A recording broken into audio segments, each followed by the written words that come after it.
Hi friends, मैं Rakesh Saini RFA classes में आपका एक बार फिर स्वागत करता हूं।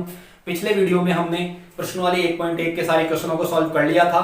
तो इस वीडियो में हम प्रश्नवाली नंबर 1.2 के सभी क्वेश्चनों को सॉल्व करेंगे। तो आप वीडियो को अंत तक देखें और आपने यदि आरएफए क्लासेज चैनल को सब्सक्राइब नहीं किया है तो सब्सक्राइब कीजिए और पास ही बने बेल आइकन को प्रेस कीजिए ताकि आगे आने वाले वीडियोस का नोटिफिकेशन आपको जल्दी से जल्दी प्राप्त हो सके। तो देखिए, हम सॉल्व करते हैं प्रश्नवाली नंबर 1.2 को। तो 1.2 को सॉल्व करने से पहले हम इसके जो बेसिक 1.2 को सॉल्व करने से पहले जो बेसिक चीजें हैं उनके बारे में समझते हैं। तो देखिए, सबसे पहले हम पढ़ के आ चुके पहले प्राकृत संख्या, पूर्ण संख्या, पूर्णांक और परिमेय संख्या। चार संख्याएं पढ़ी थी हमने। प्राकृत संख्या, पूर्ण संख्या, पूर्णांक संख्या और परिमेय संख्या। इसके बाद में हम क्या पढ़ेंगे? अपरिमेय संख्या के बारे में पढ़ेंगे। कौन सी संख्या? अपरिमेय संख्या, इनरेशनल नंबर। तो परिमेय संख्या क्या होती है? सबसे पहले मैं अपरिमेय से पहले परिमेय संख्या की बात करूंगा। तो परिमेय संख्या क्या होती है? वह संख्या जिसे p बटा q के रूप में हम व्यक्त कर सकते हैं उसे क्या कहते हैं? परिमेय संख्या कहते हैं। तो इसी से रिलेटेड हो जाएगी अपरिमेय संख्या। भाई उल्टा हो जाएगा इसका। परिमेय संख्या को p बटा q के रूप में व्यक्त कर सकते हैं तो अपरिमेय संख्या को p बटा q के रूप में व्यक्त नहीं कर सकते। तो ध्यान रखना, अपरिमेय संख्या की परिभाषा क्या हो जाएगी? वह संख्या जिसे p बटा q के रूप में व्यक्त नहीं किया जा सके उसे अपरिमेय संख्या कहते हैं। तो देखिए, आ गया होगा समझ में। वह संख्या, परिमेय संख्या तो क्या थी? वह संख्या जिसे p बटा q के रूप में व्यक्त किया जा सकता है और जहां q नॉट इक्वल टू 0 उसे हम परिमेय संख्या कहते हैं। तो अपरिमेय संख्या क्या हो जाएगी?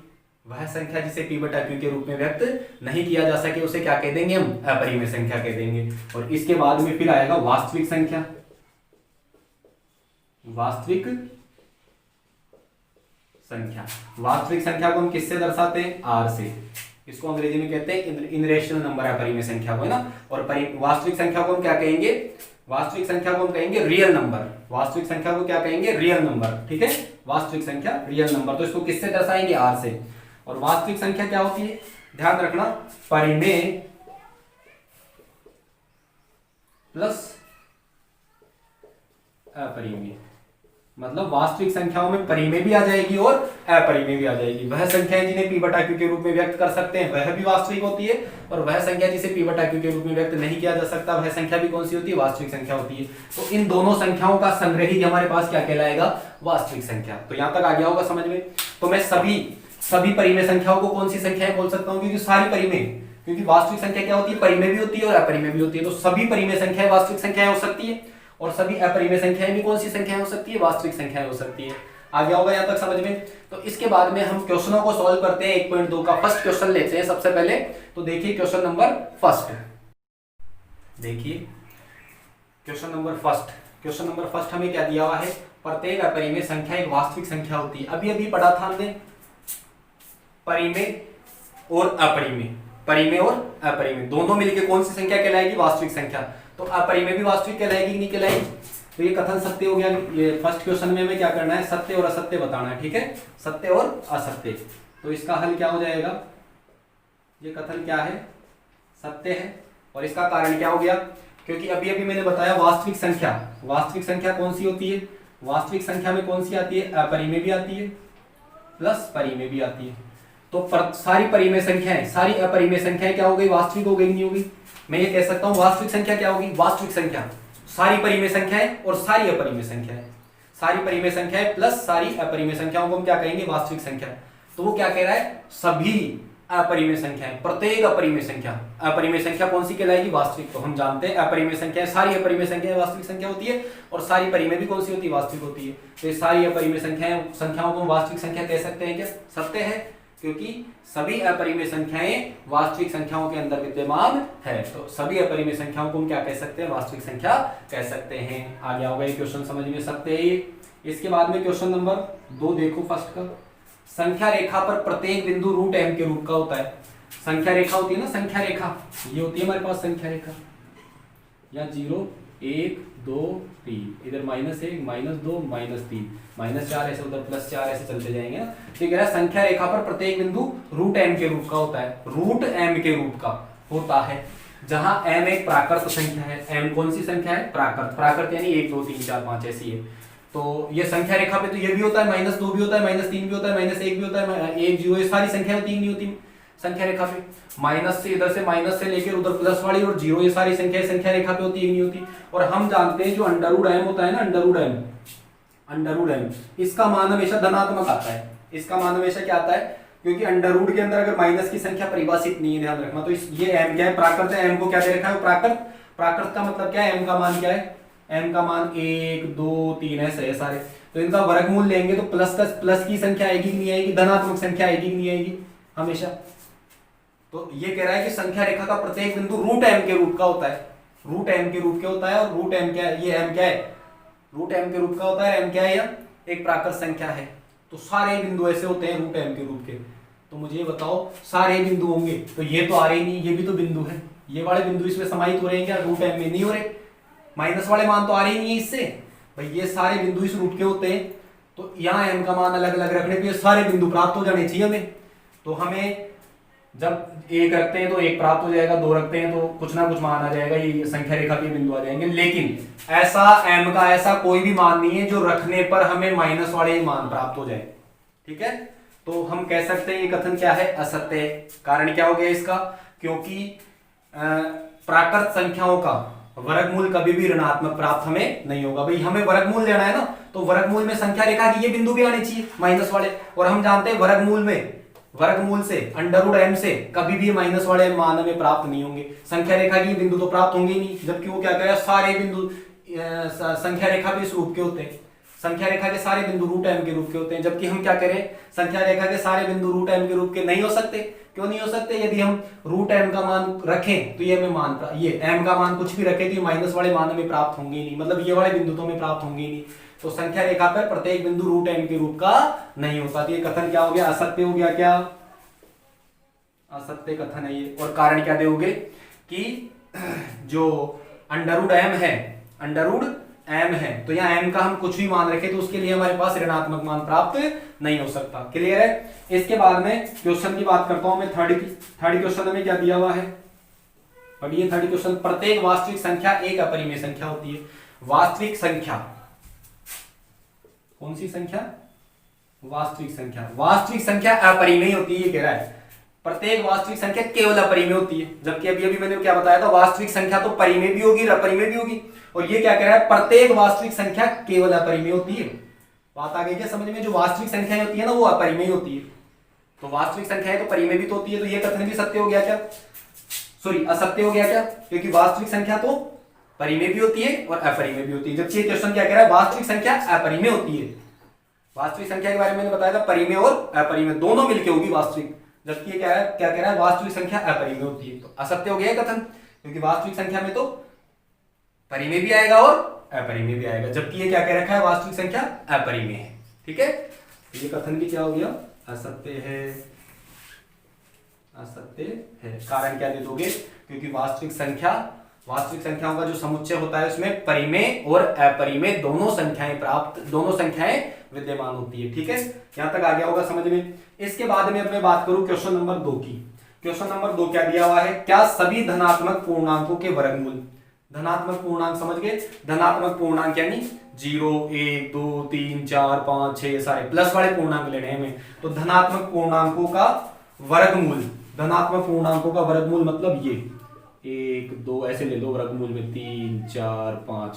तो ये कह रहा है कि ये धनात्मक पूर्णांकों का वर्गमूल हमेशा अपरिमेय होता है, ऐसे कह रहा है। हमेशा क्या कह रहा है, क्वेश्चन क्या है, सत्य असत्य बताना है इसमें, अपरिमेय होता है। यदि नहीं, क्या लगा के पूछा है क्वेश्चन, क्या लगा के पूछा है, क्या सभी धनात्मक पूर्णांकों के वर्गमूल अपरिमेय होते हैं, क्या सभी धनात्मक पूर्णांकों के वर्गमूल अपरिमेय होते हैं? नहीं होते, सभी के नहीं होते। जैसे अंडर रूट 1 का मान क्या होता है, अंडर ये एक क्या है, एक पूर्णांक है, और इसका वर्गमूल लेंगे तो हमें क्या प्राप्त होगा, एक का वर्गमूल क्या होता है, एक ही होता है। तो क्या ये अपरिमेय आया क्या, नहीं आया। अपरिमेय संख्याएं कौन सी होती है, under root 2, under root 3, under root 5, वह संख्याएं, वह अभाज्य, या मैं कह दूं अपरिमेय संख्याएं किन्हें कहेंगे, जो हमारे पास अभाज्य संख्याएं होती है ना, जिनमें किसी संख्या का भाग नहीं जाता, अभाज्य संख्याएं, उनका यदि मैं वर्गमूल ले लूं तो वो हमेशा अपरिमेय होगा, ध्यान रखना। ये अपरिमेय संख्याएं हैं। अपरिमेय संख्याओं का मैंने अभी उदाहरण नहीं बताया, तो अपरिमेय संख्याओं के उदाहरण समझ लेना।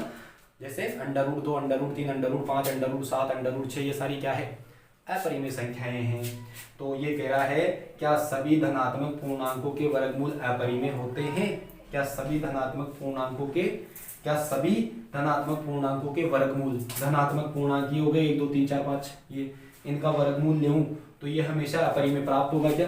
तो देखिए जैसे अंडर रूट 1 का मान तो क्या होता है 1, अंडर रूट 2 का मान अंडर रूट 2 ही, 3 का मान अंडर रूट 3 ही होता है, अंडर रूट 4 का मान कितना होता है 2 होता है, और अंडर रूट 5 का मान अंडर रूट 5 ही लिखते हैं, पॉइंटों में आता है। तो देखिए सभी नहीं होते, ये सारे तो क्या हो गए अपरिमेय। तो वो तो ये कह रहा है कि सभी, क्या सभी धनात्मक, ये सारे धनात्मक पूर्णांक है, क्या सभी धनात्मक पूर्णांकों का वर्गमूल अपरिमेय प्राप्त हो रहा है कि नहीं, केवल 2 का, 3 का और 5 का प्राप्त हो रहा है, और आगे उनके प्राप्त हो जाएंगे, लेकिन सभी का नहीं होगा। देखो एक क्या आ गया, 1 और 2 क्या आ गया परिमेय, क्योंकि 1/1 लिख सकते हैं, इसको 2/2 लिख सकते हैं। तो इनका वर्गमूल क्या आ गया, इन धनात्मक पूर्णांकों का, इसका और इसका, 1 का और 4 का। ऐसे आगे और भी कहीं प्राप्त होगी, 1 का और 4 का वर्गमूल हमें क्या प्राप्त हो रहा है, परिमेय प्राप्त हो रहा है। जबकि क्या था क्वेश्चन, क्या सभी धनात्मक पूर्णांकों का वर्गमूल अपरिमेय होता है, ये था। तो हम क्या कहेंगे, नहीं, सभी धनात्मक पूर्णांकों का वर्गमूल अपरिमेय नहीं होता। उदाहरण ये कह रहा है यदि नहीं तो एक ऐसी संख्या का वर्गमूल का उदाहरण दीजिए जो परिमेय है। तो हम क्या दे देंगे, जैसे 1 का दे देंगे, तो यहाँ क्या आएगा, नहीं, इसका हल क्या हो जाएगा, नहीं सभी धनात्मक पूर्णांकों का वर्गमूल अपरिमेय, नहीं सभी धनात्मक पूर्णांकों का वर्गमूल अपरिमेय नहीं होता है। जैसे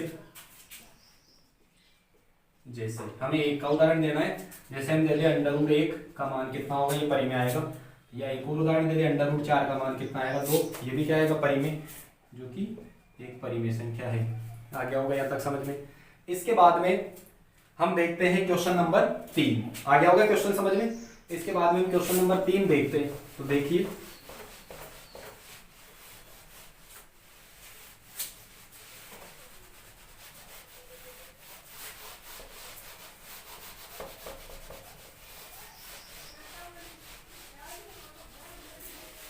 क्वेश्चन नंबर 3 क्या गिवन है हमें, क्वेश्चन नंबर 3 देखना। क्वेश्चन नंबर 3 हमें अंडर रूट 5 को संख्या रेखा पे दर्शाना है। किसको, अंडर रूट 5 को संख्या रेखा पर इस प्रकार निरूपित किया जाएगा या करेंगे, इस प्रकार निरूपित करेंगे। तो समझना इसका हल, हमें अंडर रूट 5 को संख्या रेखा पे दर्शाना है। तो ध्यान रखना संख्या रेखा हम जानते हैं, थोड़ा और नीचे बना देता हूँ इसको। देखिए ये संख्या रेखा होती है हमारे पास, यहाँ बीच में 0, फिर इधर 1 2 3, इधर -1 -2 -3, ये संख्या रेखा होती है। अब मैं कहूँ जैसे 1 को संख्या रेखा पे दर्शाओ तो आप दर्शा दोगे सर ये रहा, 2 को संख्या रेखा पे बताओ कि सर ये रहा, 3 को बताओ ये रहा, 1.2 को बताओ 1.2 यहाँ कहीं आएगा, 1.5 को बताओ यहाँ कहीं आएगा, 1 और 2 के बीच में आएगा 1.2 1.5, ये इन सबको तो दर्शा दोगे तुम।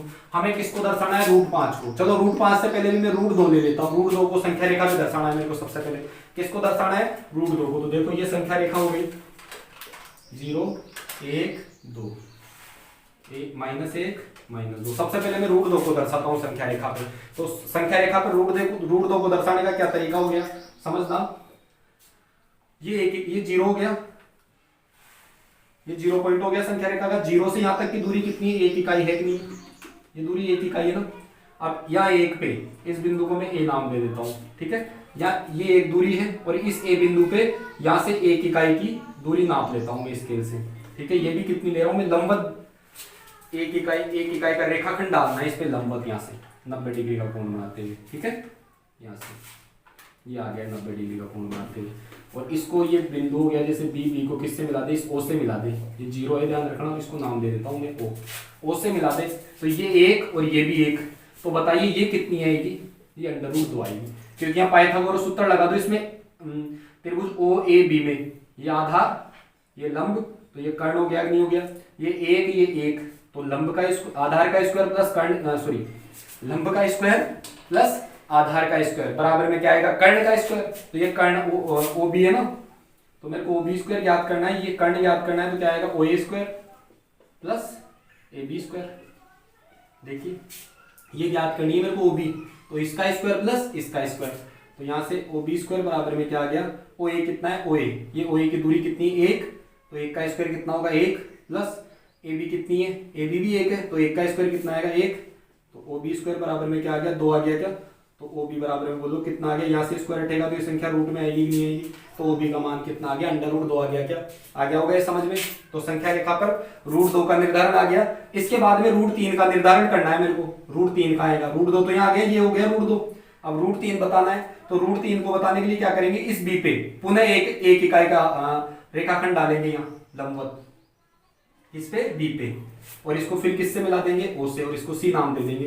तो ये कितना है, अब ये वापस समकोण त्रिभुज बन गया, कौन सा, ओ बी सी समकोण त्रिभुज बन गया। तो ये कर्ण हो गया कि नहीं हो गया, ये तो √2 आ गई पहले, तो ये कर्ण हो गया कि नहीं हो गया, ये वाली भुजा, तो ये √2 है और ये कितनी है 1, तो पुनः इसमें पाइथागोरस सूत्र लगा देंगे, किसमें, त्रिभुज ओ बी सी में पुनः पाइथागोरस सूत्र लगाएंगे। तो ये आधार है और ये लंब है और ये कर्ण है, तो कर्ण कौन सा है ओसी, तो ओसी स्क्वायर बराबर में क्या आएगा, O B square plus C B square, O B square plus C B square, तो ओ बी कितनी है √2, तो ओ सी स्क्वायर बराबर में देखिए क्या आ गया, ओ सी स्क्वायर बराबर में क्या आएगा, O B square plus C B square, तो ओ बी कितनी है, O B square, O B है √2, तो √2 का स्क्वायर प्लस सी बी कितनी है 1, तो 1 का स्क्वायर, ओ सी स्क्वायर बराबर में कितना आ गया, √2 का स्क्वायर पूरा, तो 1 का स्क्वायर 1, तो कितना आ गया, ओ सी बराबर में ये कितना हो गया 3,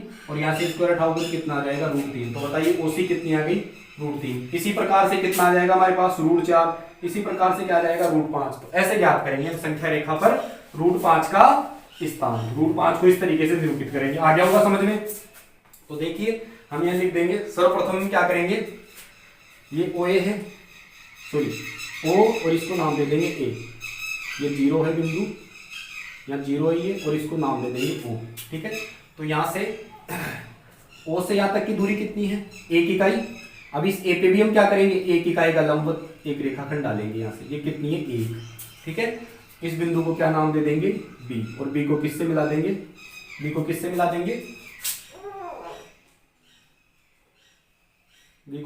देंगे ओ से, ध्यान रखना। अब हमें ओ बी याद करनी है सबसे पहले, तो ये 1 है और ये 1 है, और ये लंबवत डाले होते हैं 90, तो ये 1 के सामने कर्ण हो गया नहीं हो गया। तो यहाँ से देखिए ओ बी स्क्वायर बराबर में क्या आएगा, ओ बी स्क्वायर बराबर पाइथागोरस सूत्र से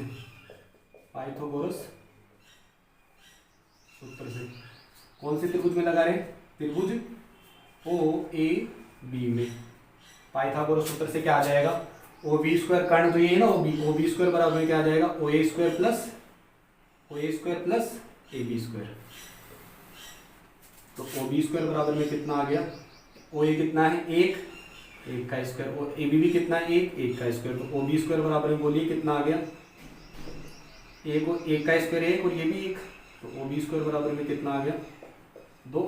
तो बताइए ओ बी बराबर में कितना आ गया, √2 आ गया क्या, आ गया होगा समझ में। ओ बी कितना आ गया, ये √2 आ गया, ये कितनी आ गई √2 आ गई। हमें किसका स्थान बताना है, √5 का।